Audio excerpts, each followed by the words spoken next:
Aşgabatyň Hitrovka adlandyrylýan etrapçasyny 15-nji martda tutuş bir maşgala. Är aýal we 11 ýaşly ogullary hem de olaryň bir iti iki hüjümçi tarapyndan pyçaklanyp öldürildi. Bu barada Azatlyk radiosynyň bir-birinden habarsyz iki çeşmesi 21-nji martda maglumat berdi.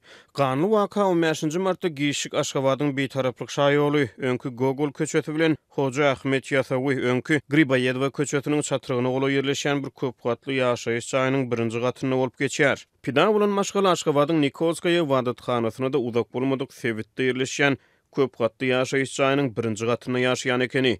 Iki hüjümçi gije sagat 3-de öregini birinji gatyň aýnasynyň içerik girýärler we tutuş bir maşgalany itler bilen birlikde pyçaklap öldürýär. Hüjümçileriň biri 1996-njy ýylda doglan Daşowut vilayatynyň ýaşaýjysy, beýlekisi 1998-nji ýylda doglan Lewap vilayatynyň ýaşaýjysy bolanyny habar berilýär.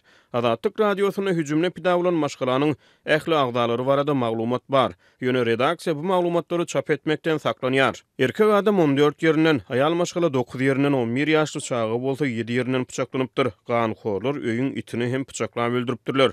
Pida bolan maşgalanyň goňşulary gije öýdleriniň goh galmagal eşidenliklerini aýdýarlar. Ýöne derhal polisiýa jaň etmeýärler. Azatlygyň çeşmelerine görä hüjümçiler birazdan şol öýde işläp gaýdan ekeni. Çeşmelerimizin bir wakanyň algy bergi meselesinden ujalýanyny aýdýar. Ýöne hüjümüň aňyrtyndaky anyk sebäpler nämälim galýar. Kanun goraýjy edaralar hüjümçileri ogurlanan telefonlary ýygyrlamak arkaly 4-5 sagatyň içinde desini tapýar. Olar ak tam diýilen ýerde tutuldylar diýip bir çeşmemiz aýdýar. Azatlygyň ikinji çeşmesi öldürilen maşgalanyň wakadan 3 gün soň jaýlananyny habar berdi. Pidalaryň jesetleri 18-nji martda morgdan tabutlarda kabul edilip alındy we jaýlandy. Pida bolan erkek adamyň ýüzünde yara ýyzlary bar ekeni.